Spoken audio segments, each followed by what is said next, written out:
Callum's already abandoned ship and we haven't even started yet. Imagine what I can get up to while I'm here on my own. Good evening, ladies and gentlemen, boys and girls. Dave Messer, how are you, pal? Bjorn Hartmeyer.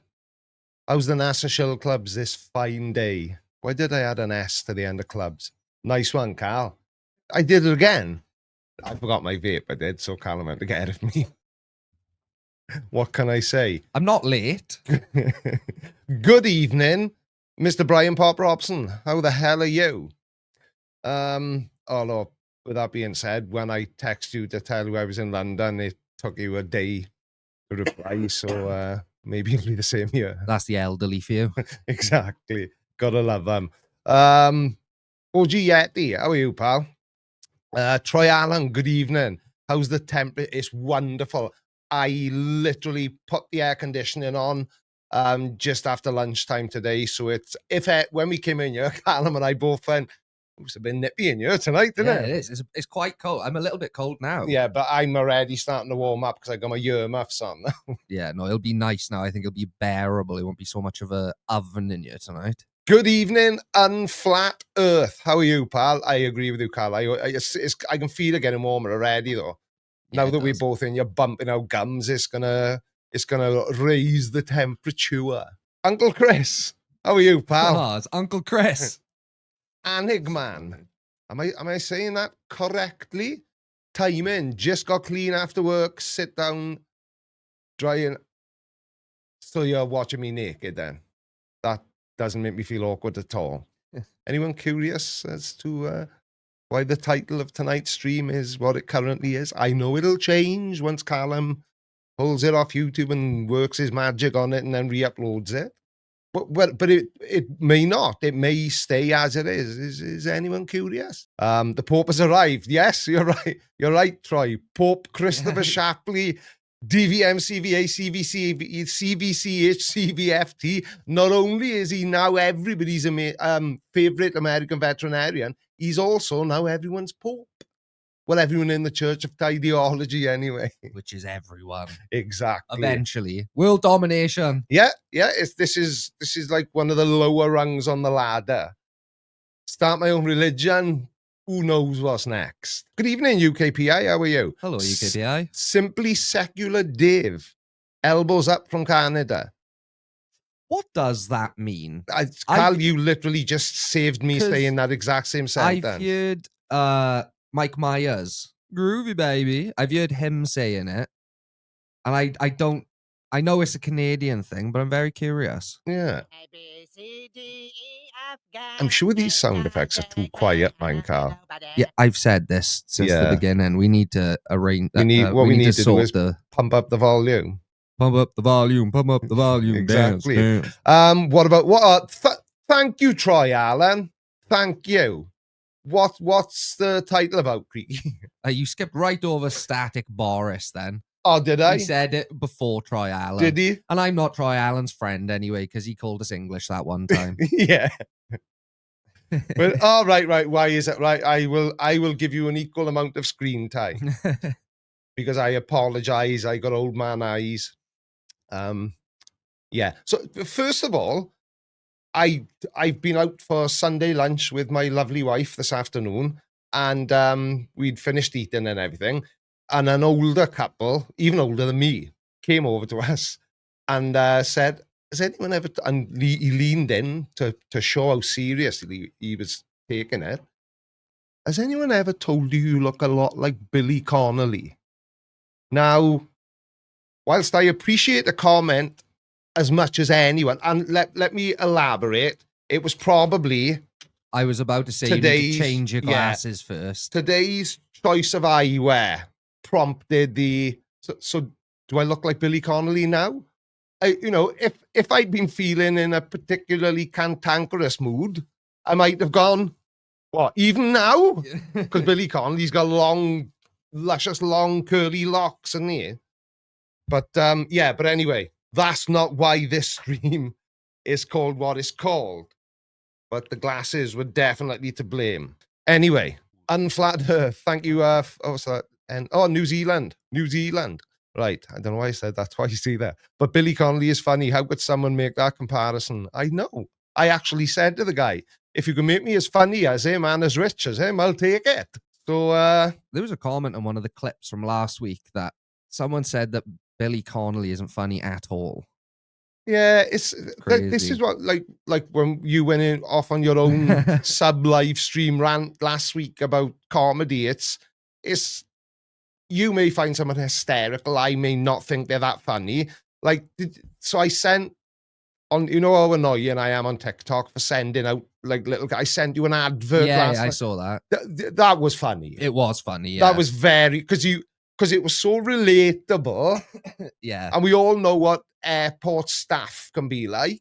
Yeah. So I thought it was very, very funny. It was basically, there was no queue, but when you're queuing to check your bags, you've got that ridiculous bloody obstacle course. Up, down, up. Oh, I can't go. Oh, it's like a maze. And the guy was at the other end of it, and she pressed the button like ding dong, check-in will be closing in 3 minutes or whatever it was. And he's walking around and around and around. And as he gets to her, the phone rings. She picks it up and goes, okay. And then she presses the button again. Check-in is now closed. And that's just funny to me. I don't know why. It was funny. And the guy's face, and I don't know. Maybe my funny bone is too easy to tickle. Right, what's Dave Geordie saying? The difference between Creaky and Billy Connolly is that Creaky's live shows are unscripted and makes me laugh more. Thank you, Dave. Thank you very much. All right, Dave. It's definitely unscripted. Yeah. Because we've gone into like 3 different topics, while what you were saying or what you were explaining was the title of the stream. Oh, yeah. I feel like my hat is very low. And I'm like, I thought he was just trying to look extra cool. Yeah, tonight. I know. That's the thing is, I feel like I'm trying to be like You're giving it the old LL Cool J look. A bit of Leonardo DiCaprio. Oh, does he wear them like that? Yeah, that's what LL Cool J wears his hats like. Yeah. Yeah, he's got. I can't be that cool anymore. My glasses get in the way. I'd have to wear my glasses here to be able to do it. And now I can't see anything, and it's got nothing to do with the fact that the peak of my cap is over my eyes. Just makes you look elderly. Yeah, makes me look like my pants are about to slip down. Yeah, because I've forgotten one of my 7 belts. Yeah. Yeah. What is it when people get really old? They start to have to wear belts and braces. I think. So, for example, my grandpa, he was 80 odd and he'd have his suit on, always look very smart, but he'd have a belt and braces on. I think what it probably is as you get older, you lose body mass. And I know not every old person is like a beanpole, but that suit he probably bought when he was like, because he was like 6 foot and he was a stocky bloke when he was young. And it's like, yeah, I know it's a good suit and you bought it like 60 years ago, but it don't fit you anymore, Gramp. The previous generations loved a good suit. Oh, yeah. I wish I'd lived in that. I'd love to wear a suit every day, I would. I wish I liked suits more than I actually like wearing suits. Like literally walk around like I've just come off the set of Peaky Blinders. Oh, right. How did I almost forget the name of the show that I have watched multiple times and stole my own channel name from? How could I nearly forget that? That's insane. Watch it, Creaky. I'm with, well, what the hell? I'm 61. What did I say that was potentially ageist? Oh, about wearing suits from when you were... Yeah, but I bet you're not wearing the same jeans you bought when you were 20, David, are you? Or at least I hope not. Or if you are, what brand are they?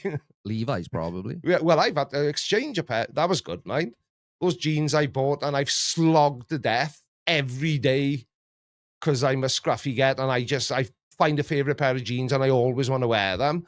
And then Mammy will steal them while I'm sleeping and wash them and put them back and thinks I don't know they've been washed. They started to wear in the old ball bag area, because... incredibly large balls, as my intro states. I don't know how people confuse that. It's big bald, not big bald. And they were worn out down there, and they just when did you buy them? I don't know, 2.5 years ago. Yeah, we'll give you a new pair. Brand spanking new. It's good, that, isn't It's it? awesome. It's awesome, it is. But anyway. Oh, good evening, Heinrich. How are you, pal? Ah, good evening. I still haven't explained why the title is what it is, No. but I'm just, I'm trying to keep you here as long as possible, to be perfectly honest. Otherwise, my Sunday night is going to be, cut short. Excuse me. Anyway, right. I'm not even gonna look at the chat now. The chat's over there, right? Oh, it's on the screen here as well. It's everywhere. I can't get away from it. If I look at the camera, I can see it on Callum's screen. Anyway, so I'd just been away a little trip to London. Me and Mrs. Blinder, lovely, chill out. Went, had a bit of nice food, wandered around, tried to annoy some famous people. So we did our London trip and we had good fun. Every time I've been to London, I always either forget or we end up that we can't fit it in. I've always wanted to go to St. Pancras, where the public pianos are, because quite often you'll see, you pick your phone up, you look at a YouTube short or a TikTok video, and you'll see like Teddy Swims was at the public piano today singing, and I thought, oh, well, you never know. But anyway, there's a YouTube channel I watch, and I'm not going to tell you his name. I probably will. I'm not going to tell you his name because I don't want to be that guy. But there's a channel, I have a big channel, 2.5 million subscribers, brilliant content, absolutely brilliant, right? So my mouth is going dry. I'm already angry, and I haven't even told you anything about what happened yet. So Mrs. Blinder goes, yeah, okay, we'll go. We'll hang around St. Pancras for a couple of hours. You never know your luck. We can have a spot of lunch while we're there. There was a pub, and we went and had a drink and just watched the world go by anyway. So we go in then, and this channel I watch, the guy basically now some observant people who are in the side chat now may twig who it is anyway, right? Because I have made a video about this. Someone's already got it. Jesus Christ. Two people. Anyway, carry on. How? Two people. Who's the other person? It's not Mrs. Blinder, is it? Indy Brony and Nikki Lauder both got it. Anyway. Jesus, I'm so shit at keeping the suspense going. Yeah, Brendan Kavanagh, but it wasn't him. Definitely wasn't him. So anyway, I seem to have this ability to kind of weigh somebody up very quickly. And I don't know why. Sometimes I'm right, sometimes I'm wrong, but more often than not, I'm right. And it's unfortunate. Because, yes, Brendan Kavanagh was there, and he's got an awesome channel. Not that I'd know anymore because I'm petty and I unsubscribed. But I thought, he's there. I'd go over and say hello, innit? So I went over and just waited until he wasn't talking to somebody. So I was a gentleman. I did it as politely as I possibly could. And eventually he sort of turned in my direction. I went, oh, Brendan, I just wanted to come and say hello, pal. And I put my hand out because, that's what men do. You put your hand out, shake hands. And he had one of these sort of slowly up and down for a very long time hand. That probably looks terrible on camera. Yeah, no one had that. And I said, up from Swansea, just thought I'd happen across somebody, and here you are, love what you do on YouTube. I'll do a bit of YouTubing myself. And he said, oh, what do you do then? And I said, I debunk conspiracy theories. And he was still shaking my hand. One of these sort of slow motion royal kind of handshakes. And he went, I believe in conspiracies. And I just, yeah, good one. And he said, I suppose you've had the sticky, have you? And that second, I would have loved to witness. I didn't know what I couldn't get my hand out of his hand quick enough because it was like, ew. Yeah. And straight away, the first thing this is how petty I am. The first thing that came in, would he notice if I pull my phone out and unsubscribed while I'm still talking to him? It just, oh my God, it boiled my piss like you wouldn't believe. I was fuming for about 2 or 3 hours after. because it was like the answer I wanted to give, and I don't know why I didn't, is no, I've had it done because I'm not a selfish dick turd. I can't even, you know, when I hear somebody say, and I blame you too for this, 100%, because I wasn't like this before I started doing what I do now.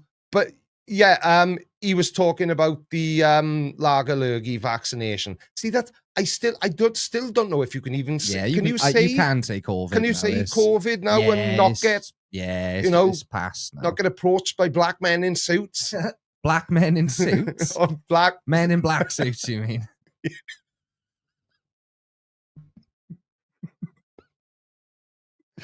Okay.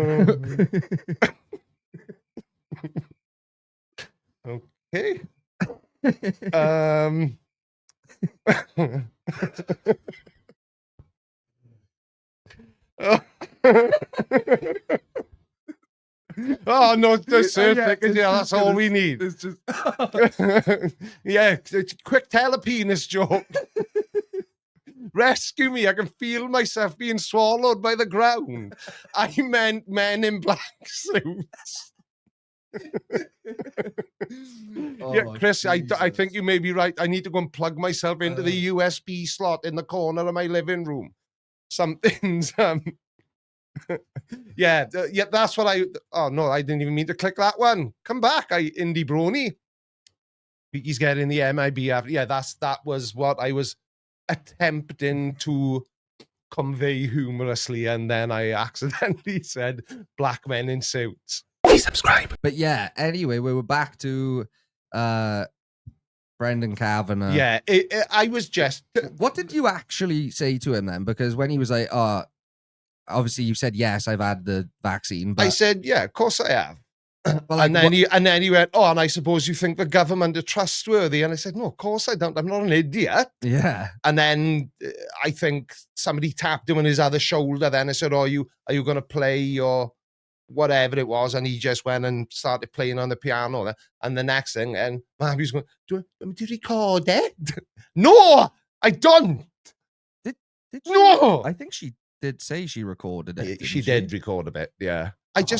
It was one of those situations, I was just so taken aback and so kind of disappointed that somebody I thought would have been a cool guy to meet, because in his videos, he's very good at explaining, you know, how to play certain runs and riffs and all this kind of thing on the piano. And it was just one of those, I was just gutted.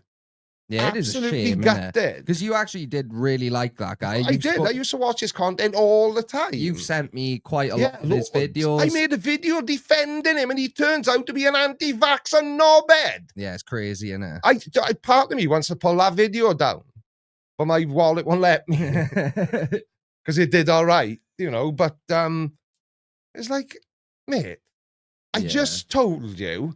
How does he know now, right, that I'm not the type of person who's going to make a video and expose him as an anti-vaxxer? No, I'm not going to do that. We would never do that. We would never come online. Do you know what I mean? It's like, come on. Yeah, it's get a grip. Nicky Lauder. Grown man, like. Nicky Lauder, oh God, what's happening with the comments? Every time I touch anything, it's breaking. Never meet your hero. He wasn't my hero, but yeah, that was kind of what I was getting at with the title. Sometimes the truth ruins a perfectly good delusion. In my mind, he was a cool guy, and, you know, I wanted to sit down and play with, well, not play with him. You know, I liked him, but I didn't like him that much. But, you know, I would have sat down and tickled the old ivories with him for 5 minutes. It would have been a laugh. But I was like, oh, no. I didn't want to. Yeah. It just completely, like, shattered my illusion of what it would be like if I ever got the chance to meet that guy and sit down and play the piano with him. Also, right, if... such a weird thing to bring up in 2025 also. Yeah, exactly. And he's a sunglasses indoors guy. the further you go around the circle line, the more weirdos there are. Stay at Paddington. So we did this thing as well, right? I'm going to change the subject for a minute because this tickled me. I thought this was very funny.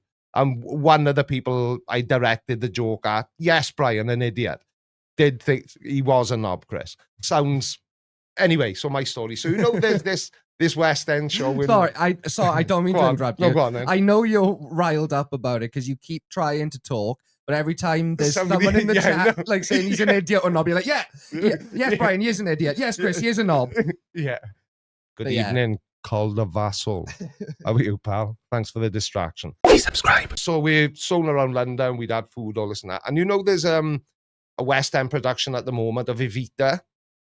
And yeah, I didn't know I liked the theatre, did you? Well, I've been twice. But there's a production of Evita going on, and Rachel, I can't remember her last name. She is, you know, Disney have just launched, because we're all adults, so you must be aware that Disney have just launched a whole new Snow White live action, you know, Snow White and the Seven Dwarves. Little People. Yeah, the press run for that film was very controversial. Yeah, I know. I'm trying to remember her weird. name. I guarantee the chat will get it before us. Rachel Zelga. Rachel Zelga, yeah. So she's playing Eva Peron, and you know the balcony scene, the famous, you know, she's out on the balcony singing it, and we were walking along. I thought, there's a load of people. Oh, it's that bloody show. So we stopped and watched that, and I can't remember why I'm saying this story now. You were just saying about seeing the singing on the balcony. Oh yeah. So we saw that. No, there was more to this story. There was more to this story. I gotta have a lay down or something before I go live in the future. Oh. Snow White and the Little People. Yeah, I don't know what the thing. Do you know what confuses me about whether Little People is acceptable or whether it's still acceptable to refer to somebody who has dwarfism as a dwarf? I don't know. It's that bloody Brad Duda. What's his name? I can never remember his last name. He's so funny. The comedian. Yeah. I follow him on Twitter and he's hysterical. He is. Brad Williams. Brad Williams. Yeah, he's so... Look him up. He's on YouTube. He is very funny. Funny as anything. Obviously, all his material is about being a little person. But he always says dwarf, so I don't know. I think context, a lot of the... Yeah, I suppose, yeah. But again, there was a lot of controversy with that film in general because they didn't cast little people. They're not dwarves in it. They're like these weird mythical beings. No. CG.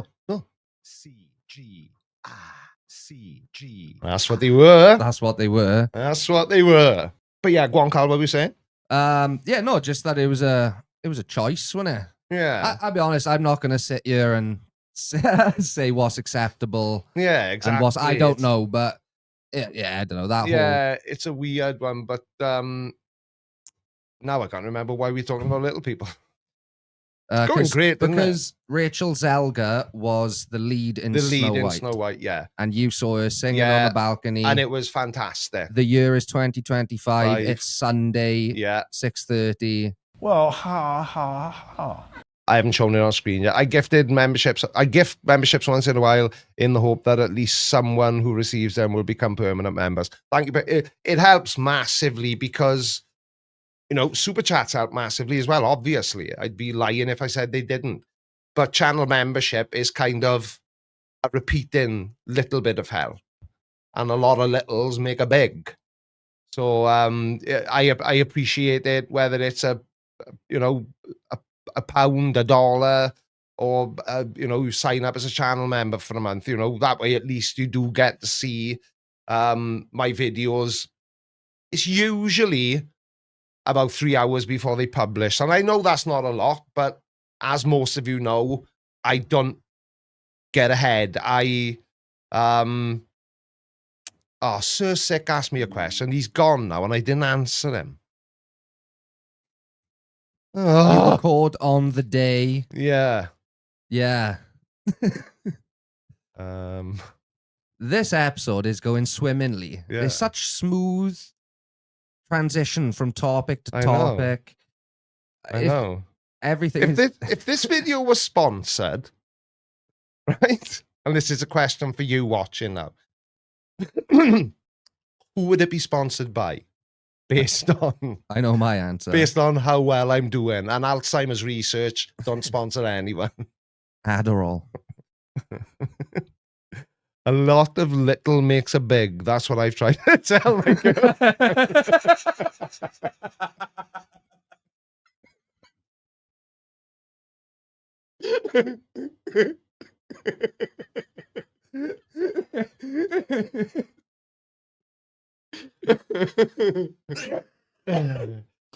Oh, Jesus. Is that like Christ. what you lack in size, you make up for with enthusiasm? Oh, my God. Oh, dear me. Okay, Creaky, I don't really care. But I'll support. What car would you like? I don't know. I suppose I'd settle for a G-Wagon, you know, if... Yeah, nothing fancy. Yeah, nothing too over the top. Just, you know, the big V8 one that nobody needs, but somehow everybody wants, including myself. That would be my current sensible dream car. You know, I mean, the type of car you could buy if you work hard enough and don't waste your money. As opposed to like... How much are G-Wagons? They're like 150,000 plus.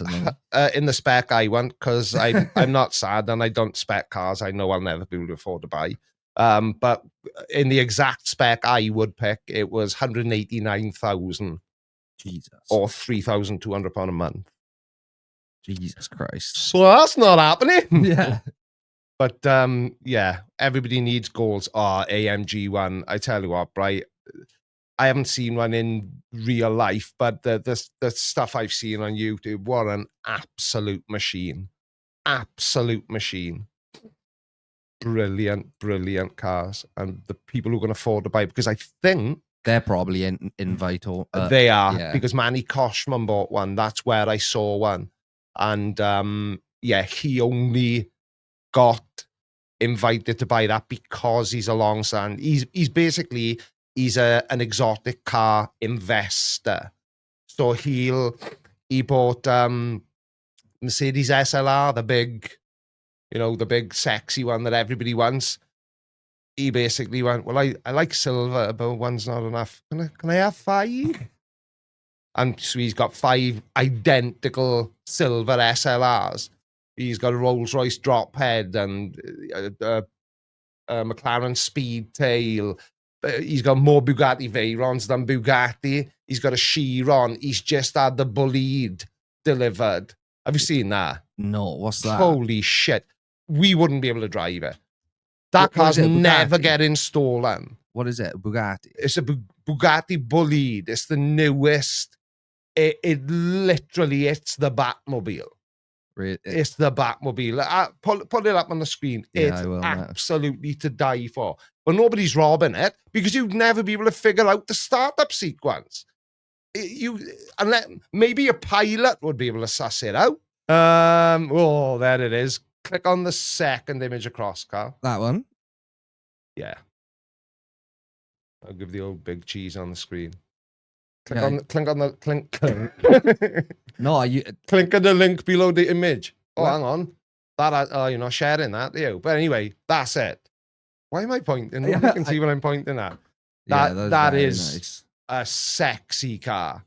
It is like insanely fast. Look that's the Batmobile. That's not real. That's a draw up, that one, isn't it? That's not. Is it? That doesn't look real. Yeah. So what have you typed in there? Bugatti Bolide? That one's real though. Right. Type in price at the end of that search term, Carl. 4.7 million. I get 2 of them, innit? And you can't drive them on the road. Are they not road legal? No, it's a full race car. They haven't, because it's like, I think the term they use is like, for example, now if somebody decided that they wanted to race, I don't know, a Ford Puma, they would build a homologated version of it, which like meets race specs and regulations.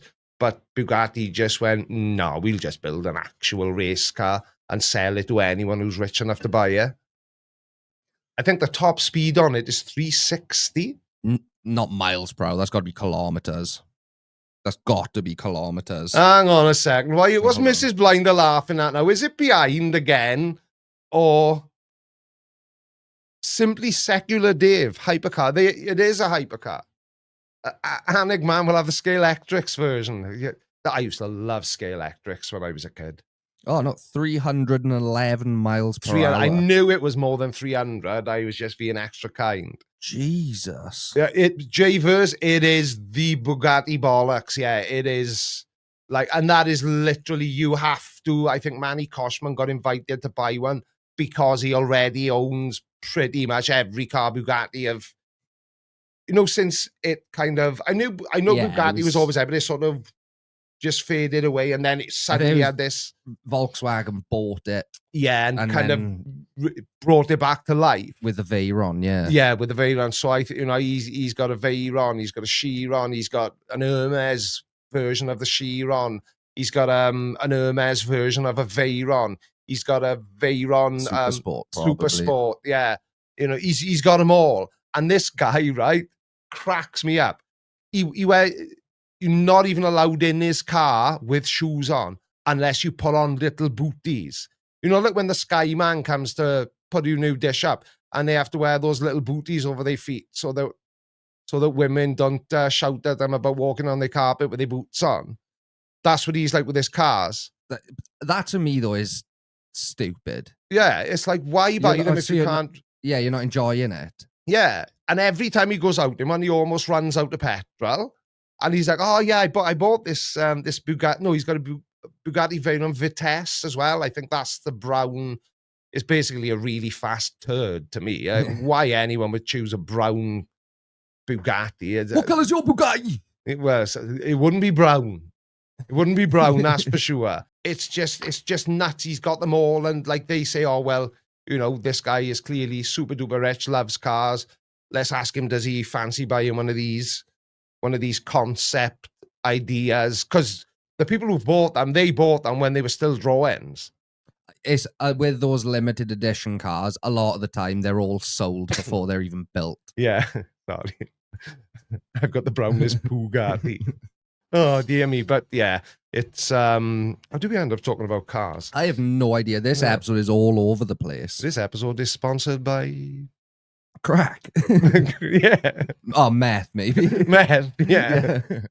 Kev Meredith has only gone and got himself a new member. That'll be handy. You could ask for a bigger one than you've already got. Thank you, pal. Very much appreciated. There is still Creaky here. How nice. Hope you're having a lovely day there, good sirs. Well, it's meth is the new crack.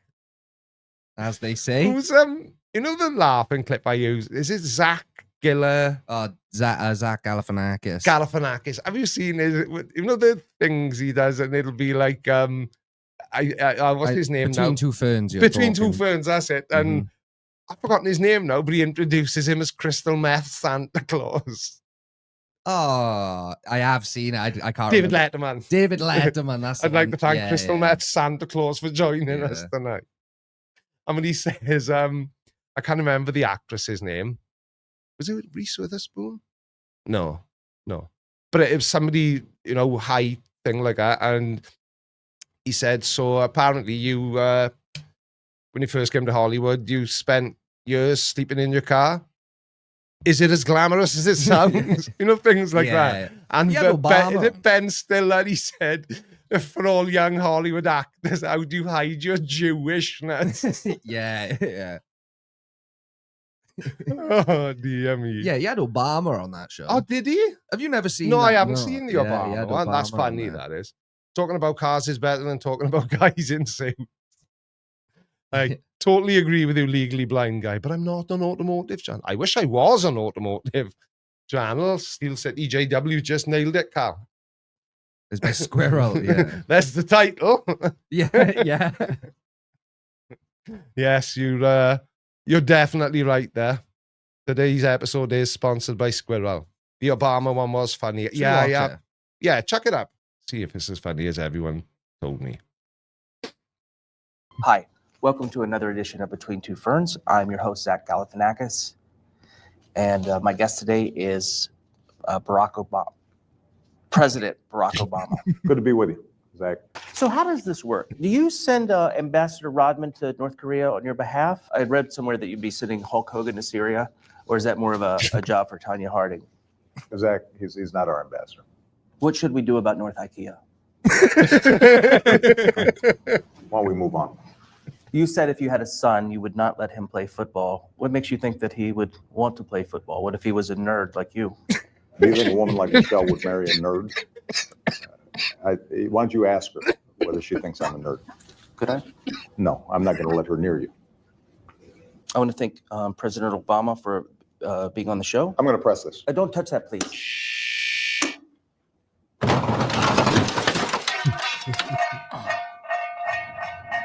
Thanks for the interview, and thanks for letting me shoot my show here all these years. No, there's just something about those. During watching that, I remembered why I started telling you about Eva Peron singing on the balcony.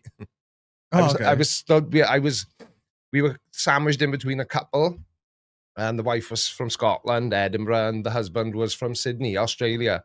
And we just got chatting, like. And he was saying about this guy he watches on YouTube, really funny. He's an Australian guy, and I said, but he was talking about Aussie Man reviews, and I said, yeah, he's like that. I said he doesn't always show his face, but I said he's like that typical bogan. And as I said that, a woman stood behind him and right on my right shoulder went, I love it when non-Australians say bogan. So I turned to him and I went, oh Jesus, two of you. Were they not together? No, they just coincidentally. They had nothing to do. And I was waiting for the opportunity to say, so do you know each other? Yeah. You know, like when you go on holiday and, my mate is from Cardiff, you must know him. Yeah, all Welsh people know everyone. Yes, anyway. You had a very adventurous weekend, though. You also you got into the back of a stranger's van. Yeah. I broke every rule in the book. I'm just that kind of guy. Please subscribe. This will confuse you, right? So, when most people go to a farm shop, do they have farm shops in America? Yes. The farmers in America? They have like farmers markets and stuff. Yeah, but no, I mean, like if Uncle Chris wasn't a vet and he was a farmer, he owned land and he bred cattle and grew grains or whatever, would he have a shop on his farm that sells his produce? That's right. Is that an American thing, or is that only? I feel like that might be quite a British thing. No, I feel like that's probably global. The van did that. It did say free something on the back of it, but it wasn't Haribo's, because if it was, I'd have still been in there now. Yeah, farmers market. All right, then farmers market. But the farms over here have got a lot of them have a farm shop where they'll sell potatoes they've grown and vegetables and all sorts of lovely farmy stuff. A lot of farmers have a lot. What happened then? God damn. A lot of farmers have farmer stands. I know farmers are very underpaid. They probably can't even afford chairs, Chris. That's why they stand. But anyway, so when we were traveling back from London, the really long way, I said, let's go across the Cotswolds. I've never been to the Cotswolds. And my auntie and uncle, remember I told you they were over from Ireland, and well, they did a similar trip. So we were on our way back from London, we went to the Cotswolds, and you'll never guess who's got a pub and a farm in the Cotswolds. Jeremy Clarkson. I said, bugger it. I said, let's go to his pub. We'll sample a pint of Hawkstone, and we'll have a spot of lunch. It'll be delightful. If I had booked a month previously, but anyway, that's a story for another day. How do you accidentally spend 150 quid in a farm shop and you're only there like 10 minutes? How does that happen? How much are eggs? How much is cheese? How much is sausage? And I'm just going to gloss over the fact that the carrier bag was 15 quid. Yeah, because it was made of hair. It's a tote bag. I was going to say, it was a tote bag, to be fair. It wasn't a plastic carrier bag. You have to exaggerate 15. to make stories more interesting. Yeah. But yeah, so I don't even know what happened. You didn't even buy that much. No. Those honey corn chocolate. I bet they're all gone already, aren't they? I have no idea. Yes. I didn't have any more.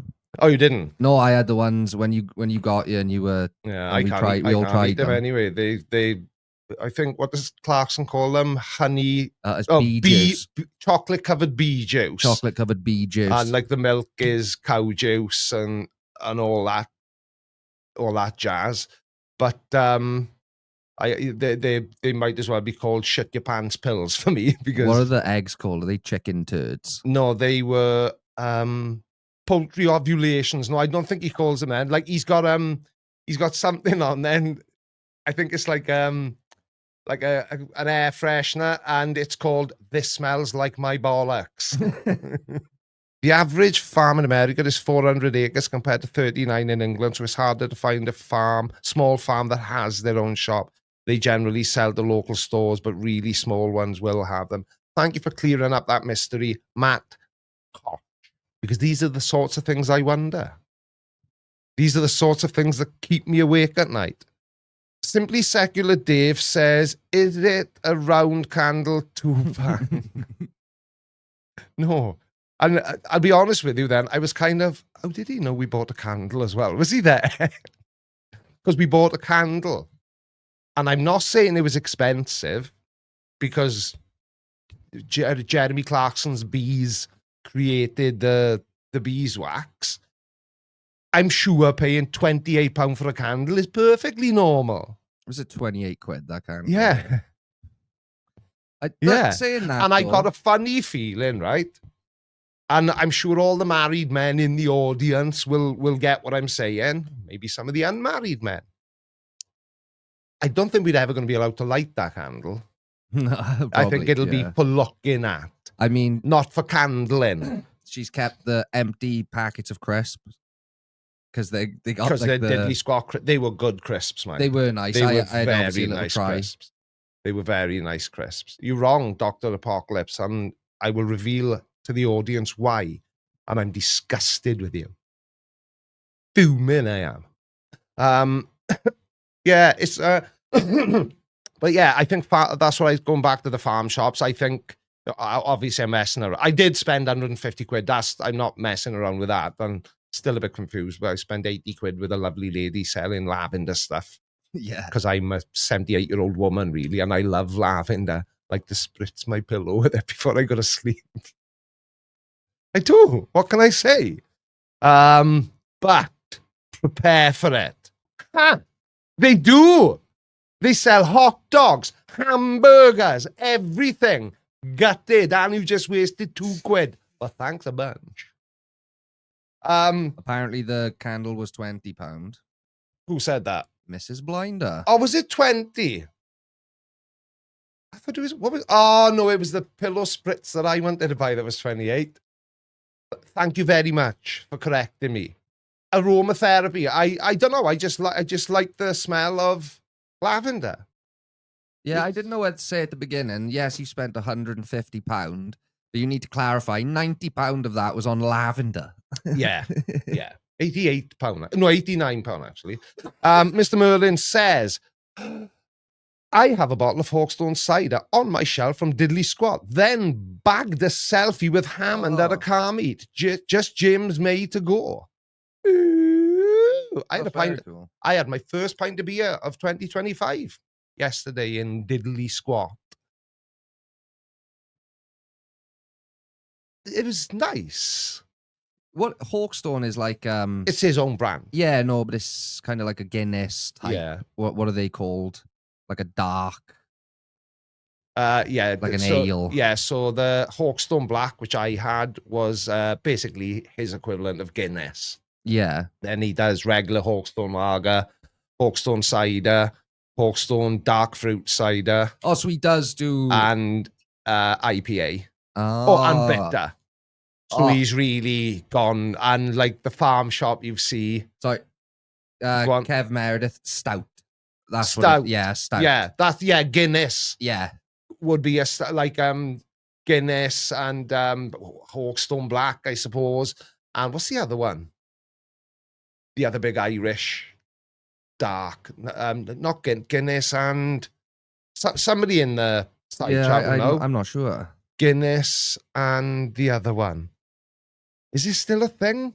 I don't drink much. Like I said, that was literally my first pint of beer this year, and I didn't. Murphy's, thank you, Kev Meredith.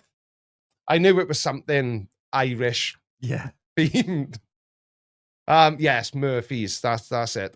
But yeah, it was nice. But I tell you what, I don't know who watching this has watched Clarkson's Farm, but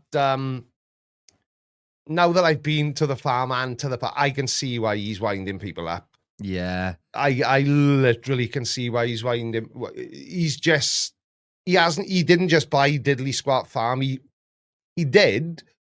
But in the process, he's literally consumed the entire area. Yeah. The whole area. His car park for the farm shop.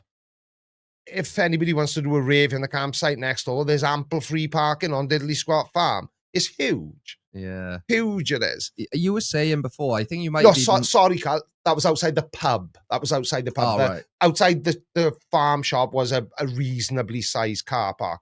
But it was a field before, and it's just I can see why. And we got chatting to a couple a little bit older than us, and it was their van we ended up in the back of. Kidnapping's a very real thing. I was lucky to escape in my life. But the guy I was chatting to, really nice guy from Kent, I think they were. And Would you call him? From Kent. I can't remember his name. I really, really can't. He was like just a cool guy, just interesting to talk to, like. And he was saying, "Oh, well, what you should do now, if you want to get the full experience, is just go, come out to the farm, go down the hill a little bit, and you'll be in Chipping Norton, the village that universally disliked Jeremy Clarkson." So he said, I went down there. He said, it's a beautiful little village. He says, about 3 or 4 shops, a little souvenir shop. He's definitely not hypocritical and catching in on Diddley Squat. And like a news agent, a post office, typical old English countryside village. Think Heartbeat. Yeah. Or, the Darling Buds of May. Well, that's way before your time. To be fair, so is the Heartbeat is as well. But yeah, it is actually. But anyway, and he said, I pedaled down there on he's posh, he had an electric push bike on the back of his camper van. That's so cool. I know. So he was just sitting on a bench, watching the world go by. He said, I just had my feet stretched out in front of me, crossed. Beautiful sunny day. He said it was great. And this old woman, and she must have been elderly because he was no spring chicken. He made me look like a teenager. Well, he was about 10 years older than me. And this old woman literally went up to him and said, who are you? And he said, oh, I'm from the campsite at the top of the hill next to Clarkson's place. And he said she went off like a firework. He said she just went mental on him, just shouting and get out of Chipping Norton. We don't want you here. And that Clarkson has ruined this area and this unforgiving. And he said she literally chased him off, shaking her walking stick at him like Nanny McPhee. It's crazy, isn't it? Because you were saying, I think you might have even said on your, about how they're like essentially bullying him, which is obviously the way it's going to be framed on Clarkson's Farm. And obviously, yes, they are going out of their way to make it difficult for him. Yeah. But yeah, as soon as you went there, because I was going to say, I think I even might have said to you, but they've like, he hasn't just bought a farm. He, like you said, he's taken over the entire area. And imagine being one of those people. You've spent millions of pounds to live in this quiet village in the Cotswolds. It is a beautiful part of the world. I've never been to the Cotswolds until and it's idyllic. It's like you can look around and you've got a 360-degree panoramic view of just the most beautiful countryside you could. But when we were driving along, eventually, so all the houses, or at least all the houses I saw were all built from Cotswold stone. That's that's one of the things the Cotswolds is famous for, is their high quality stone. High quality stone. And if you ignored the fact that all the houses were clearly in the Cotswolds because they were all built of Cotswold stone, it's like, I'm down the gower. Yeah, it's very... I'm on my way down to Portaina. It's just the countryside. Yeah. But it is a really nice, really, really nice place. But now that I've been there, I can kind of... Because after I watched it, and I think I said it on you, I said, it's like the whole village is bullying him. Yeah. But it's like, but he doesn't help himself either, does he? Definitely not. He's like the king of doubling down, isn't he? That is the thing, as well as I think, with Jeremy Clarkson, the worst thing you can do is give him that kind of pushback, because he's very petty and he will, like you said, he'll double down. Yeah. And, they're not going to push him out. But I do understand their frustration, but at the same time... Yes, so do I, now that I've been there. Do you know what? They can wipe their tears with their money. I'm not... exactly. I got no sympathy for them. Chris Shapley says he wonders if she thought he was a gypsy. Quite possibly. Mr. Merlin says, the shops in Chipping Norton have never made so much money since Diddley Squad opened. Attracts hundreds of thousands of tourists every year. Absolutely it does. That's what I mean. Are they just being hypocritical? But being there, I can kind of see why it would piss you off a bit. And so his pub, the Farmer's Dog, is about half an hour away from Diddley Squad. The pub is literally in the middle of nowhere. The car park, you haven't watched it, have you? No, I saw the first season. It was a famous dog inside. Oh, okay. And that's one of the things. He had to have the toilets demolished so that George Michael didn't try coming back from the dead, that sort of thing. Yeah. But he did a TikTok the other day, and he had a skanky pair of lace drawers on the end of a stick.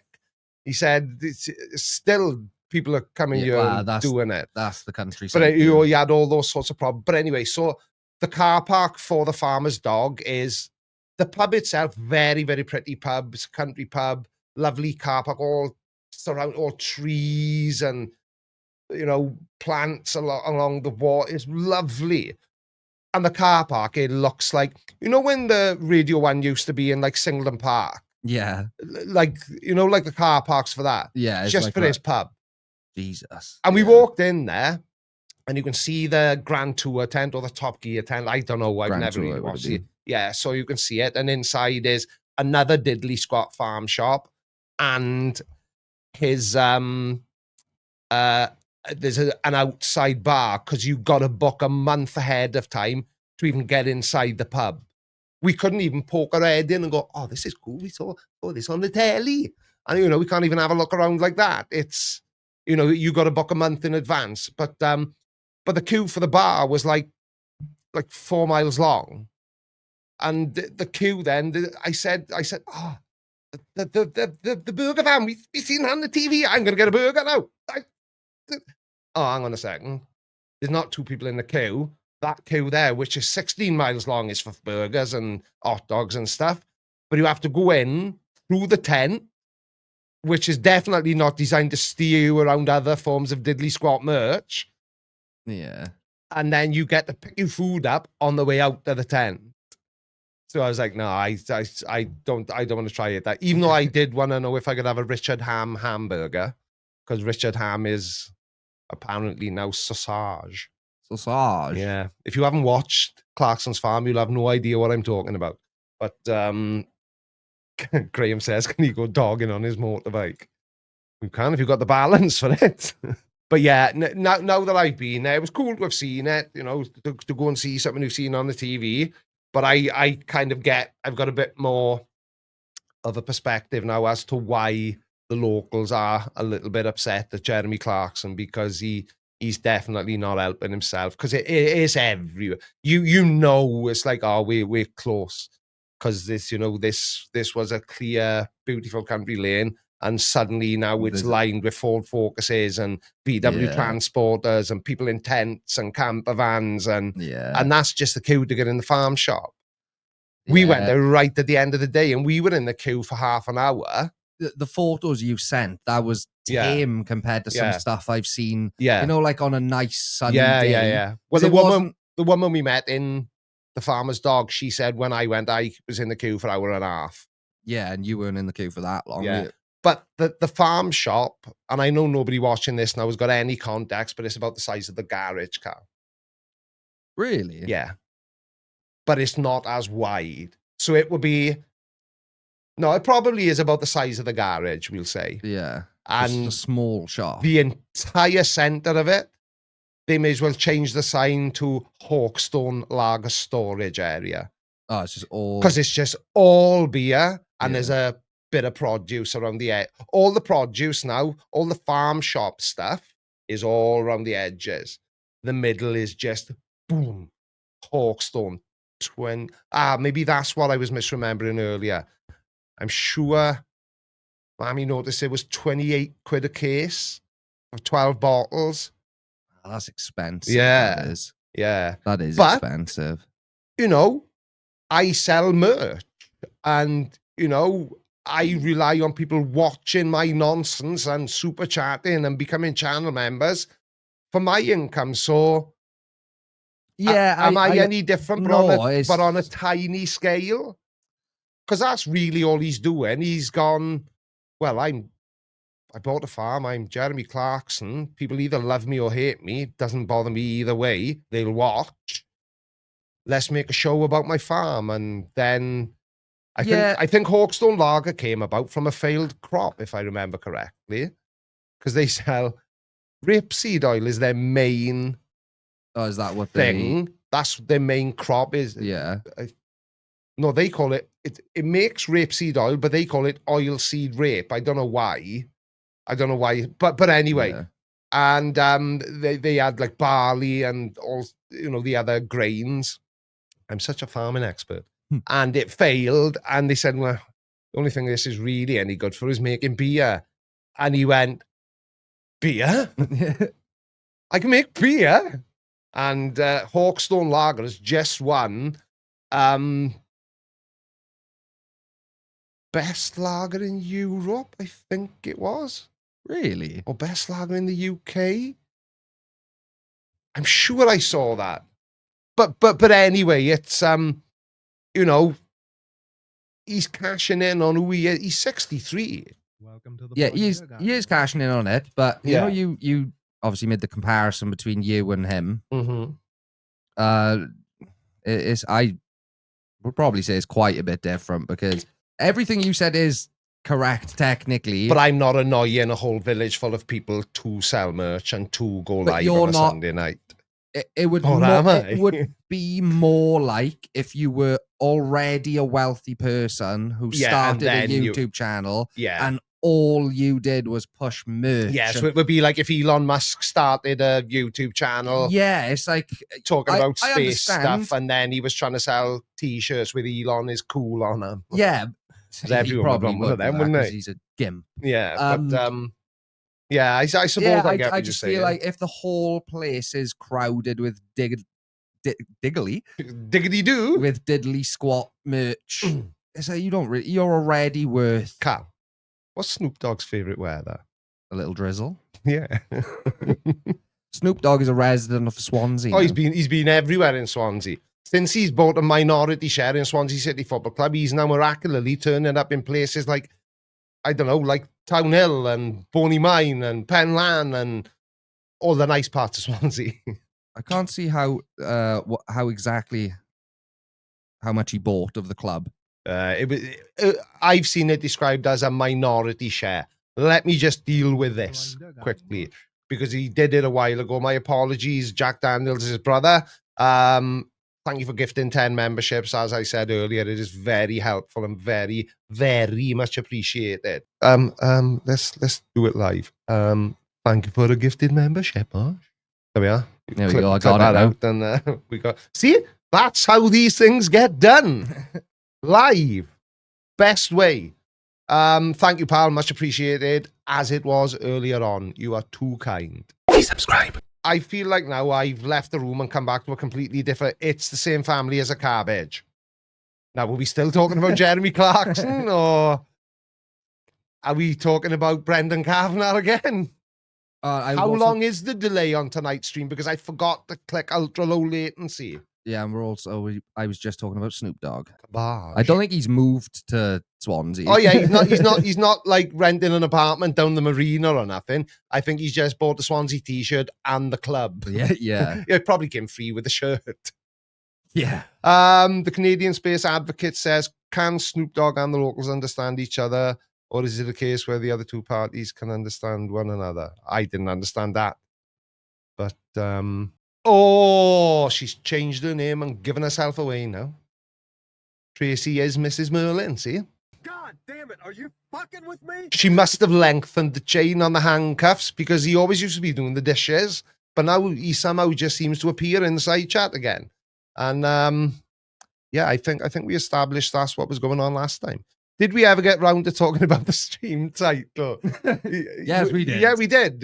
You must have not been paying attention, same as I wasn't when Sir Sick asked me something. Oh no, Andy says its delay is only a week. Yeah, Canadian Space Advocate said it came out wrong. I'm sure it did. Yeah, we did. It was all to do with my crushing disappointment over meeting. He's the first like really big YouTuber that I like that I've ever come across in the wild. And he had to be a bloody anti-vaxxer, didn't he? Yeah. Such a shame. I would have been fine if he had turned out to be like a secret ninja assassin or if he was involved in the gunpowder plot. But anti-vaxxer? Oh, no. Not a chance. No anti-vaxxer should be a commandment. You're not wrong there, pal. It should be. Creaky bet you would have forgiven him if he was a flirt, but an anti-vax. Yeah. You know. Yeah. Yeah. I could have gone, well, all right, let's agree to disagree then. I think the way you play the piano is really cool, and can I sit down and play with you? But yeah, being an anti-vaxxer, that's no. I don't like it. Don't like it. Well, could, I guess Callum is HR. Oh, dear me. Do you know who Little Richard is, Callum? Yeah. Do you know any of his songs, like Good Golly, Miss Molly? I know that song, yeah. Yeah. Because I found out the other day that he used to help Nanny with her gardening. He lopped all the rhubarb and lopped bamboo. Did you just Google that? Did you just read that off the screen? No, I remember it. No, it was not Totti Frutti, Brian Pop Robson. It was Tutti Frutti. Do you know, Brian, I did actually go in a real, proper London boozer as well. Not that you were much bloody help. You didn't respond to my WhatsApp message until the next day. But it was in the evening. Perhaps you'd already nodded off in your pipe and slippers. So you don't burn your house down. But yeah, it was cool. And it was cheap as chips. So usually you go into a pub in London, it's like, because I'm rock and roll, I'll have a pint of lime and soda water or club soda. I had it in one pub and it was literally soda water with a wedge of lime in it. And it's like, yep, there's your lime and soda. Well, that's soda with a lime in it. That's not quite the same as lime and soda. Maybe whichever way around you say it. Maybe that's what posh people have. Well, yeah. I drank it, because why not?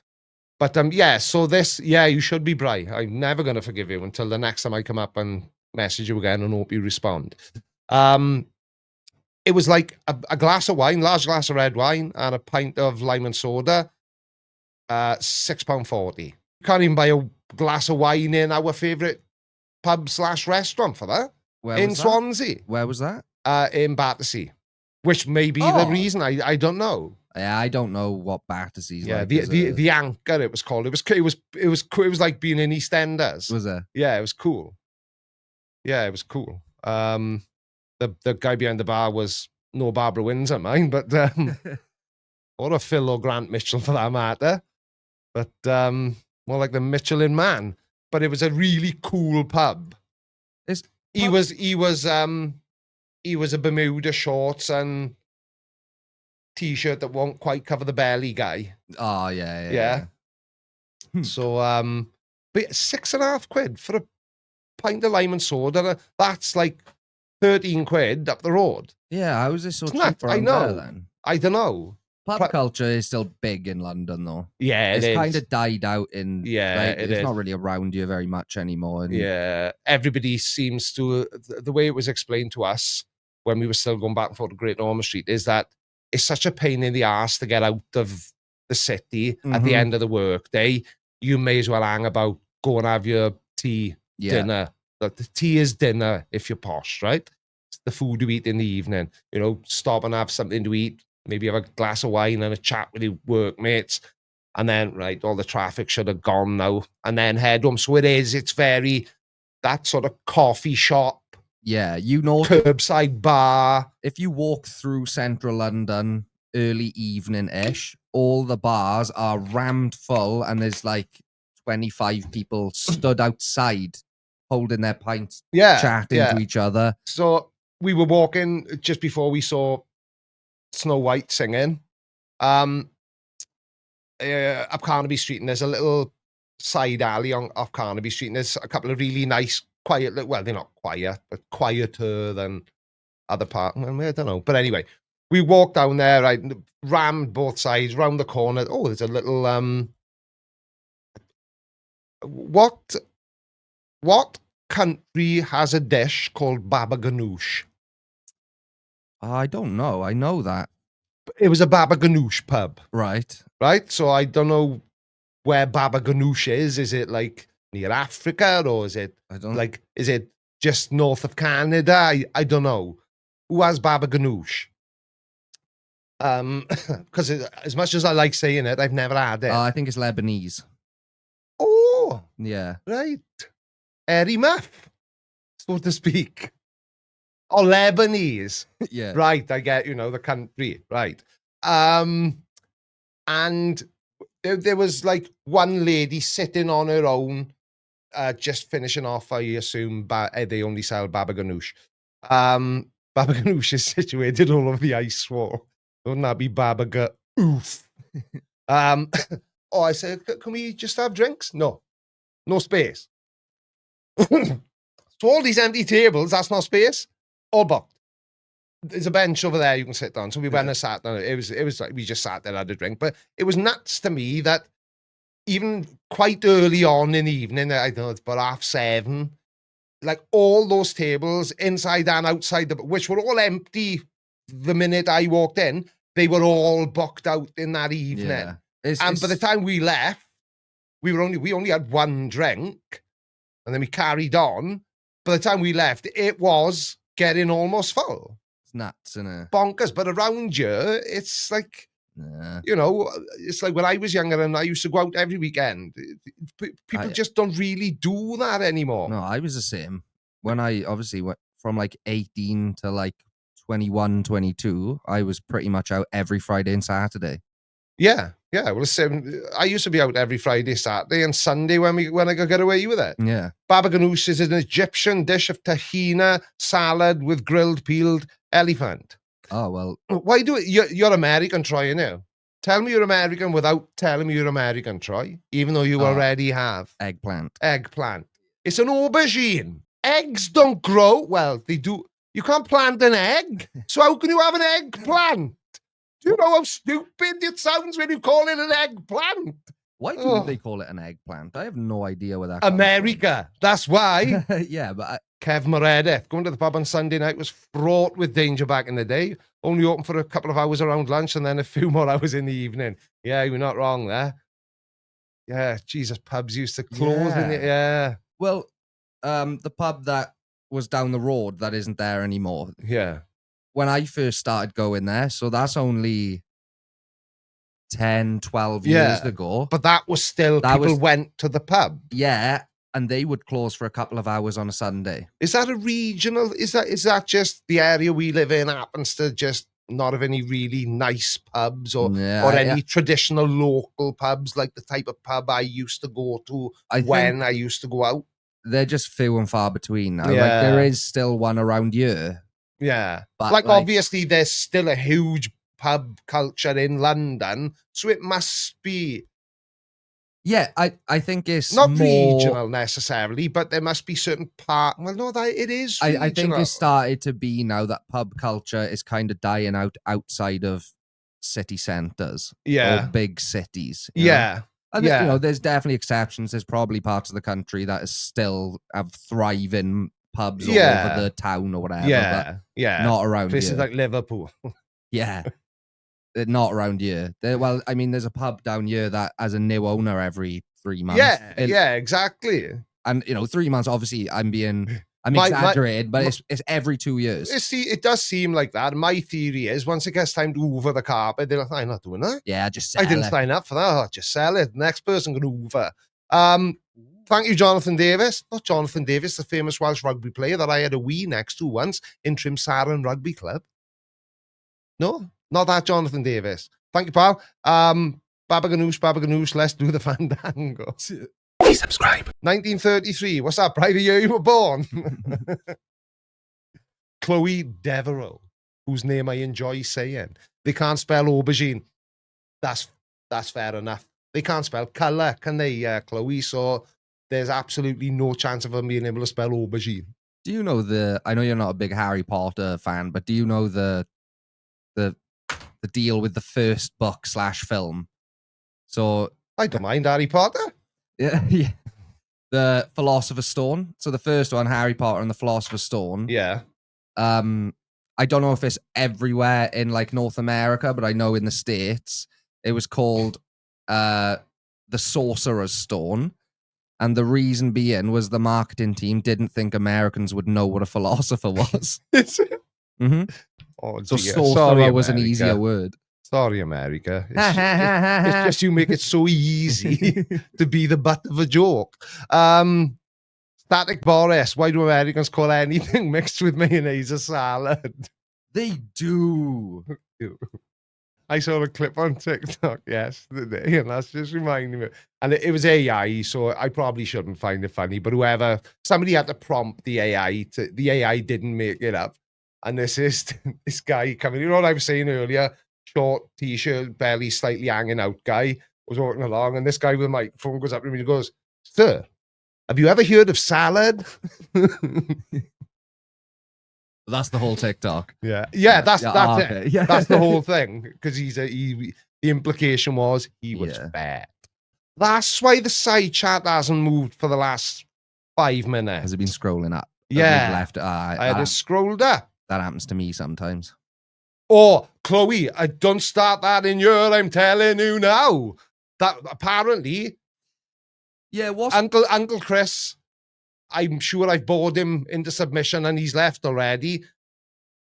But he's a bit weird because he says, "Should we get pizza pie?" Yeah, where does that come I was from? imagining, a whole pizza inside a pie, but it's just a pizza. There's no pie involved. I will say. Oh, he's still here. Deep dish. Come on, Chris. Why is it a pie? Deep dish Chicago town. That's Chicago town. Like the pizzas you can get in like the frozen pizzas you can get in any corner shop. Chicago town. Why dish like Chicago pizza? That looks like pie. Yeah. I wouldn't be mad at someone. Why? Because it's round and cut into triangles. What? No. By that stuff, it is. Chris just said because it's round. You heard it here first. And this is from a highly educated American, I will have you know. He's a vet. He fixes animals when they broke and everything. Yep. Yeah. So, that's exactly what it is. It's because it's round and cut into triangles. Okay. Well, by that logic, how many Americans choke every year from eating Trivial Pursuit? Because that looks exactly the same. Probably the same number. Do you know, right? America is one of the only countries in the world that can't have Kinder eggs. Yeah. Because surprises. In case somebody mistakes plastic for chocolate and tries to eat the inner egg. That is literally why you cannot buy a Kinder egg for a child in America. Because the average American can't tell the difference between chocolate and plastic. Anyway, let's go to Walmart and buy a gun. Yeah. Oh, dear. Walmart is brilliant. You could go on holiday to America and you could just tour Walmart stores. Yeah, I would imagine they put like supermarkets over here to shame, don't they? They're probably gigantic. Yeah, but that's not even. Yes, they do. They make Tesco Extra look like the the co-op. co-op. Yeah. Literally, they have to lay a bus on if you want something in aisle 649 and you're in aisle 3. You know, you have to order an Uber or something, or a guy comes on. You know, like in is it in like Vietnam and Thailand, they do like taxi bikes. Yeah, tuk-tuks. Yeah, that they need them. The supermarkets are so big. But the point I was trying to make isn't how big and impressive the stores are, because they undoubtedly are. America knows how to do a supermarket, right? It's the people. They're brilliant. And I mean the customers, man, not the people who work there. Customers? The customers are awesome. I had one guy singing Bob Marley songs to me, trying to get me to join in while I was in the queue, waiting to pay for a bottle of Gatorade. And, what was the other? I had, Hasidic, this really surprised me, actually, because I thought Hasidic Jews tended to kind of keep themselves not isolated from... No, but like the friendliest Hasidic. I thought you wanted to jump in the car with us and come for a spin. Cool tattoos, man, and enjoy this beautiful God-given... Oh, yeah, all right, yeah. Nice curls. But yeah, the people, you'll see, like, I can't even explain. You'll see like a guy, like you'll see like me, but I would have on like tiny little Daisy Duke shorts and cowboy boots. I don't want to see that. And a mullet. It's brilliant. And the people who work, I noticed this, the people who work in American supermarkets are either the most cheerful people in the world, and you're thinking, why are you so bloody happy? You're in work. Or they definitely aren't shy about letting you know that they couldn't give a crap what you're saying to them and they don't want to be there anyway. There's no... Superstore? Yeah. That's supermarket. That's what I was about to ask. So I was going to say, is Superstore a very accurate representation of... In my opinion, yes. Yeah. What's funny about that Steel City? I got feelings, mind, and I own a pair of cowboy boots. I haven't worn my Daisy Dukes for a while. My hairy ass cheeks stick out the bottom now. But it's the people you see. This whole bloody social media accounts, like who put that picture there? But it was the same idiot who put it there last week. Have you ever done an image search for people of Walmart? Cal, you know what that means? Get on with it. Oh, it's brilliant, it is. But the funniest one, and the one I liked the most, was the guy singing Bob Marley to me. And he was probably getting into it. And then he sort of went, mate, I'm in a supermarket queue. So I just said the words, every little thing's going to be all right. Ha ha ha, I'm Welsh.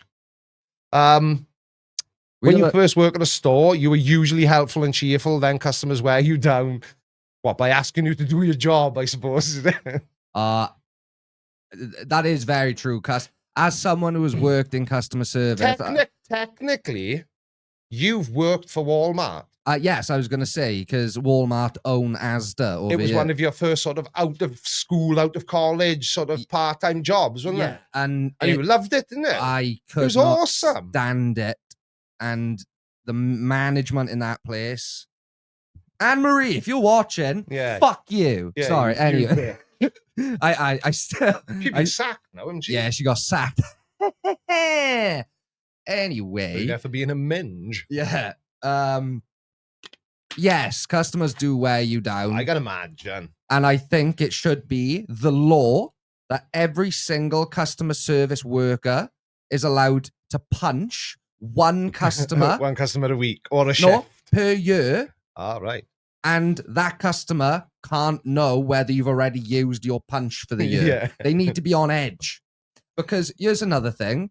The phrase, the customer is always right. Wrong. Not only is the customer usually wrong, but that phrase gets misused all the time. The phrase is, customers are always right in matters of taste, which means if you tell me you want to buy this t-shirt, because you like it, the customer is always right. That's your preference. Yeah, yeah. See, But that that's doesn't why mean you can be a bell end and be, the customer's always right. No, if you're an idiot, you're an idiot. And I think customer service people should start telling customers when they're being idiots. See, I would be terrible at working in a supermarket because I've just had a flashback to, maybe 20 years ago, Mammy bought a new dress and she put it on. Do you like this? Oh, you look lovely, babe. Yeah, beautiful. And with hindsight now, and after a thorough year bashing, she probably did look a bit more like Hyacinth Bouquet or my nan. And she showed me the errors of lying to somebody when they ask you if it looks nice, when it doesn't. But I can't imagine working in the clothing department of Walmart, for example, and George comes in and tries on a pair of Dickies, and you go, you look a bit of a tool, mate. Don't buy those, whatever you do. Who do you think you are? You're 52, not 17. I don't think you can sort of do that. No, that's exactly what it is, isn't it? But you should. But I'm not very good at doing that since the year bashing, so it would be like, yeah, makes you look a bit fat, if I'm being honest. And I know what I'm talking about with being a bit fat. It's not fattest, right? Fattest the thing. It probably everything else is an est or a thing now, isn't it? So T. Jefferson, don't get me started now. Callum prefers a G string. No, just watch Clerks from the 90s. That's kind of a lot of it. Clerks is obviously. I'm about 20 minutes behind on the side chat again. But that's good because that shows that I'm not letting the side chat distract me. I used to work in a print shop opposite the Echo office. I bet that was annoying. Every time they shouted something over to you, you heard it twice. Place was always full of nasty-ass, snarky photographers getting their contact sheets, and that would probably get working the desk was a nightmare. Yeah, the trouble is the average consumer these days is a knob. They just feel entitled. Yeah, I'm a customer, therefore I'm right. Yeah, but quite often you're not. In total, I have done a collective of 7.5 years customer facing work.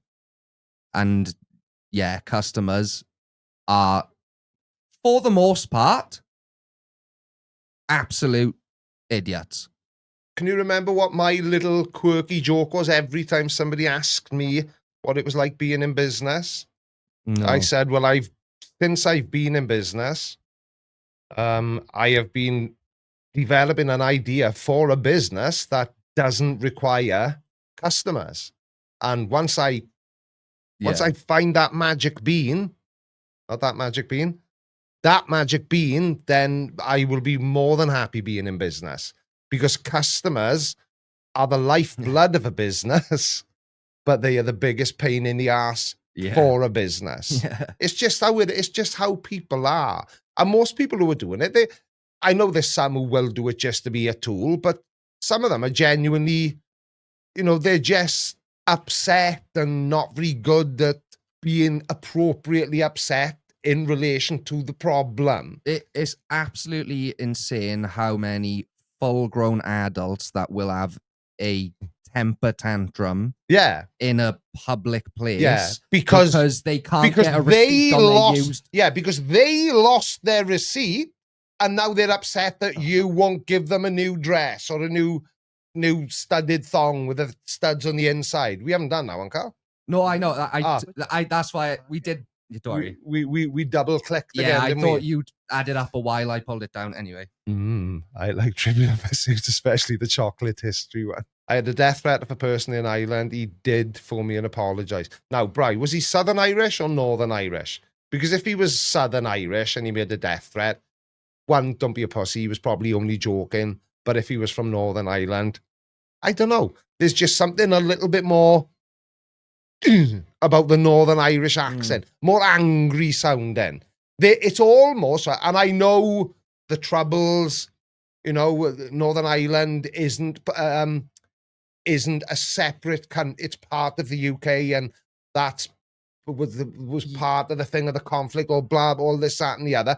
But it's almost as if they sound a bit upset that they've got an Irish accent.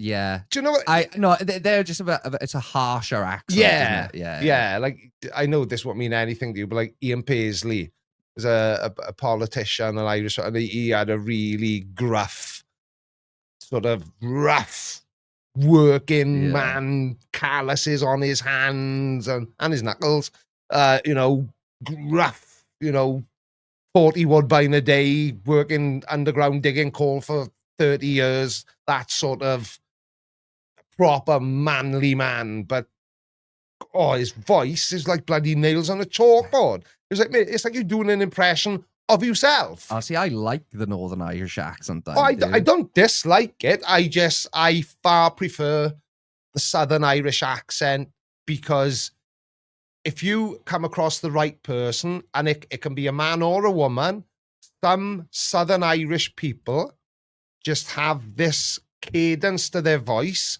that is almost sort of melodic or hypnotic even. Yeah. You're listening to them, and eventually their lips are moving, but you haven't got a clue what they're talking about. I find that I don't. A bit like my voice. I was going to say, can I say your auntie's name? I don't know if you said Mary. Okay, yeah. Yeah. Mary's voice. She's got a very soothing. Yeah. I'm not sure where in Ireland she's originally from. I know she's from where she lives. Oh, that is where. Oh, obviously, from all her Mammy's family. house. Yeah, of course. Yeah, that's where she was from. Of course, yeah. I don't know if you'd remember Mary's dad. The last time I was in Ireland with them, I was 7 years old. So, and the time before that, I was a baby, so obviously don't remember it. So I barely remember. Last time you were there, was it an old man with white hair driving a tractor? I don't remember. This is what I mean. Like, I was young, so that trip is even. Yeah, I remember bits. But anyway, what I was going to say is, John, you needed a microphone just to speak with him, because he had his voice was like honey. Was it? But he used to speak so incredibly quiet. You really had to pay attention to what he was saying, because he had a really thick Southern Irish accent as well. So he was not only saying it really softly, but he was also saying it so quickly. It was like he was trying to get a part in an Eminem record. And it just blows you mind. Troy D ASMR. Oh yeah, Creaky does ASMR. Didn't you know about that channel? Oh, it's mega. I do agree. But then when you compare that soothing Southern Irish accent, talking about Southern Irish accents, what's happened to Padge? He hasn't been here tonight, is he? Oh. Yeah. Come on, Padge. We've seen lovely, nice things about the Irish and simultaneously mocking Americans. Well, I know a lot of Americans are Irish because their great pretty fresh grandmother was born in Dublin. They do get about mine, don't they? The Irish. They loves it over there. They do really like it. But yeah, but if you compare a Southern Irish accent to a Northern Irish accent, one is a bit like, and the other one is, yeah. It's that sort of, do you know what I'm trying to say? I know exactly what you mean. Well, I met, me and Jordan, we met someone from Northern Ireland. He was from Belfast, Justin, when we were away, and I loved his accent. But I think what I also liked about him was his sense of humor was very. He talked about the Troubles a lot. Yeah. And I think because I was the only. There's one story in mind. I'm not even going to say it because it is very offensive. Yeah. To do with Ireland and stuff. But he was making these jokes, and Jordan had gone to bed at this point. But I was the only sort of like UK. Irish adjacent like person, so I understood the references he was making, and all like the Australians, the Germans, and all that around. Kind of the jokes were going over their heads, but it was very funny, and because he was also the accent, it all just adds to it. It's so funny. It's like my audience sometimes, Callum, inside my brain hole. Oh yeah, the Irish. Because that's another part of why I like, right, anybody. So a couple of times when I was away in London now, I was speaking to a guy from Bangladesh yesterday. Proper legend. 38, looked about 17. Yeah. It was like, you get. I don't know how the Asians do it. Yeah. But he was timeless. such a nice guy. But he was making a few, I won't say any of them because like he could, but he was sort of making, like I'll take the mickey out of myself. Yeah. He was kind of doing that. Yeah. Like that sort of, and I think that's because the Irish do love to take the mickey out of themselves. Yeah. And I like that sort of self-deprecating, it's like the stuff, Americans are stupid. I don't think all Americans are stupid. Of course I don't. Of course they're not. Well, yeah. It just so happens that a lot of the stupid people I cover on my channel reside in America. But they're not on my channel because they're American, because people will say, oh, you don't really make much videos about people who aren't American. I said, well, I can't help where I find the best videos to work with. Yeah, you don't find a lot of... Yeah, are there any examples of like UK creators or whatever? Yeah, Brendan Kavanagh, but don't subscribe to him because he's a douche canoe.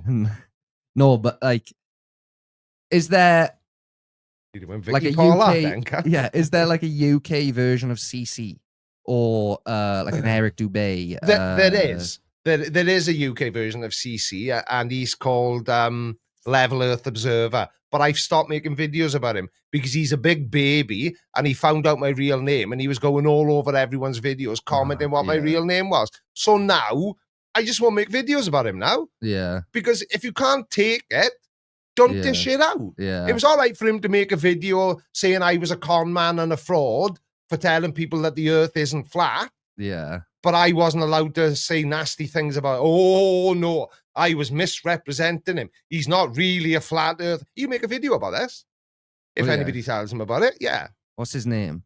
Level Earth Observer, Leo. Hi. So now I just on print, I won't make a video about him now because it's like, well, if you can't take it, you're a big baby. I'm not going to make videos about you. I'm just making sure I get all the angles in. Because I like to think that the people I do make videos about, I don't make videos about them to upset them intentionally. That's not my mission on YouTube. I haven't got a mission on YouTube. My only mission on YouTube is to carry on having the fun that I've been having for the last few years. And some people will laugh with me. Some people will hate me. Some people will like me. That's just how it is. Uh-oh. Oh, no. Oh, no. Callum's broken the camera. I was trying to fix it. Oh, I'm back. Don't touch anything, Jeeves. You keep going out of focus. I know. I don't know what's going on. Jinx, all keys on me. No takesy backsy. Please subscribe. He's an anti-vax T-Wad. Thank you for cleaning that up so we didn't need to bleep it, Chloe Devereaux. It's a very exotic name. Is he? Oh, no. Well, I don't know whether he is or isn't, but yeah, so he would be the UK equivalent of CC. But he obviously hasn't. He can't take a bit of ribbon. Yeah. Surely he can see that there's no ill will. If you have that much confidence in what you're saying, exactly, then why are you getting so rattled? I've got no ill will to anybody I make videos about, apart from Brendan Kavanagh. I know he can suck a fat one, but I would like to think that the people I make videos about can see that I'm just arsing about and trying to get a laugh out of people. Yeah.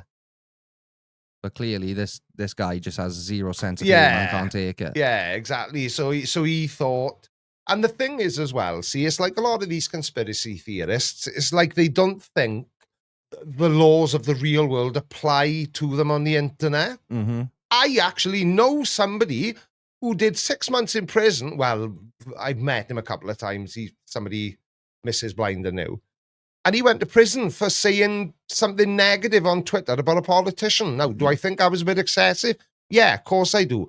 But there are laws that apply, and doxing somebody, because that's what he did when he commented my real name on other people's videos, is illegal. Yeah.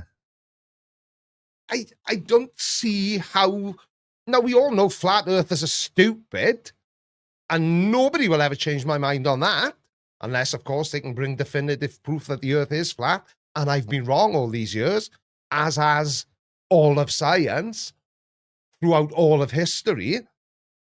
But just, try and take your vitamins that make you find things funny or make you have the mental clarity to see the intention behind some of the things I say. Do you honestly think I care enough about any of the bozos I make content about to care? Do you know what I mean? Yeah, no, I know exactly what you're saying. But I think the thing with a lot of these flat earthers as well is, again, they're so wrapped up in their nonsense that they're like defending it. Like it's their personal property. Like they will die on that hill. Yeah. And I always love it because I guarantee there'll be comments under this that say, of course there will. That quote unquote globers do the same thing. But exactly. If you make that comparison, you're not very bright. Okay, globers do the same thing. Yeah, we do, but we are right. Yeah, where are you getting your information from? Exactly. Yeah, exactly. That's a very, very important detail. It is not the same because where we are receiving information from are very different. Do your own research. Check for yourself on the internet, but don't trust the internet, because they and them run the internet and they'll just tell you it's globe. Have you ever stopped to think that's maybe just because it is? It's not hard to figure out. It's bizarre, it is. Now, do they frustrate me? Sometimes. Do I overact my frustration? No, how rude. Who would dare to make such an assumption? But it's... I can't deal with people who can't take it. And then the thing with Level Earth Observer, right, is that he doesn't like us calling him a flat earther. So he wants to claim that the earth isn't a globe and that space doesn't exist and that the ISS is all just pantomime and the usual flat earth douchebaggery, but without the label of a flat earther so that nobody will laugh at him. That's very adjacent to when racists claim, I'm not racist. Yeah. I'm not a flat earther, but the earth is flat. Yeah, exactly. And it's that kind of deluded way of thinking. I am still convinced, right, that if the internet had never been invented, there would be like 7 flat earthers. They would be very right into each other. Yeah. Sending messages by a raven. The internet made flat earthers, but it also made flat earth debunkers. So thanks for that. Who would have thought that a 52-year-old man can earn just about enough money to live on by making fun of dumbasses? That's another comment like you'll get from time to time with the if it wasn't for flat earthers, you wouldn't have it. It's like, that's not the burn you think it is. No. What you're saying there is there are people so stupid in this world that it allows you to make a living off their stupidity. Yeah, exactly. That's not an insult. Exactly. Not an insult. Because the CC video I covered the other week, he alluded to the fact that he's aware that people make videos about him. Yeah. And it's like, Chris, I don't just make videos about you. I've dedicated 60% of my channel to you. You're brilliant. He is like a mythical being. He is. He's almost.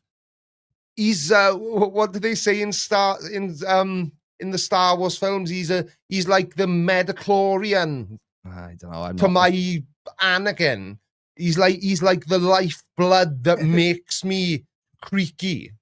It is people like that. It is like you said, without stupid people, I wouldn't be getting paid to make fun of stupid people. Yeah, and there'll always be stupid people. But luckily, the internet has provided us with plenty of them. An abundance. Yeah, exactly. Because it's funny whenever I get a comment, say, "Oh, are you ever worried that if flat Earth suddenly stopped you woke up tomorrow and flat earthers just didn't exist anymore, do you think that would end your channel, or would it affect your channel?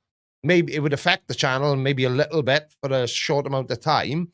But some of the people who've been here for a long time, and I'm talking years, will know that about 3 years ago, I just stopped making videos about flat earthers. I didn't make a flat earth video for about 6 months because they were doing my turban in. I just had a guts full of them. Yeah, it was a while. And I just won't make any videos about flat earthers. So I was doing like other conspiracies and like First Amendment auditors, and I had a great time. And then a few interesting things were, because I always keep an eye on flat earth, obviously. It's like part of my job. Well, yeah. You know, but Chris, I agree with you. There will always be other conspiracies. Absolutely. I've had a new tattoo idea as well, Carl. Oh, have you? Oh, yeah. The big, poignant moment for the channel. I noticed earlier that my thumb there is the only part of my hand that hasn't really got any tattoos on it. So I'm going to have a nice big 33. Oh, yeah, that's cool. Tattoo there. Yeah, that's cool. Yes, and make sure that I do a lot of the older. Yeah. Yes.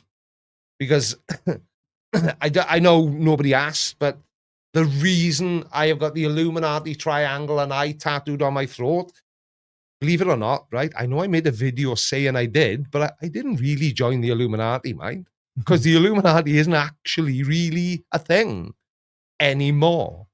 Or maybe never was. However, once I saw how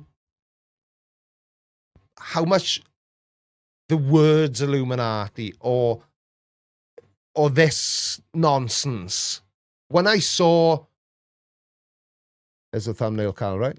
Yeah, there we go. When I saw the reaction it got from flat earthers, because I'm an idiot, I thought I know exactly what I want to get for my next tattoo, and I know where I want to get it. Straight in the middle of my throat, so they cannot help but see it if they even glance at my videos. Because and so many of them have met, especially Russian vids, or We Buy Truth, or We Buy Any Car. Right. They Live Truth. They Live Truth, his channel's called now. And he's one of the ones who does respond to me, because much like my videos, his videos are just a load of old irrelevant waffle. But he will, more often than not, make some reference to the Illuminati and with him it's usually the all-seeing eye he refers to it as. Yeah. It's like, no, it's a triangle, and that's a human eye shape. It's not like a portrait. It's not an accurate representation of a human eye, but it's accurately represented the human eye inside a triangle enough to upset loads of conspiracy theorists. So, you know, my work here is done. What more needs to be said? I conveyed my pissed offedness at Brendan Kavanagh for being an anti-vaxxer douche canoe. See you next time I'm in London, pal. And I told you about Jeremy Clarkson's farm. And look, I'm just going to be completely honest with you. I'm busting for a slash and I've run out of drink. I think on that note, we'll call it a day. Thank you all so much for watching. Thank you if you super chatted, became a channel member, or gifted the channel membership. I'll see you next time. Love you. Bye. Thank you all for watching Creaky Live. Don't forget to follow me on all of your social media platforms. Have a good day and have a creaky week.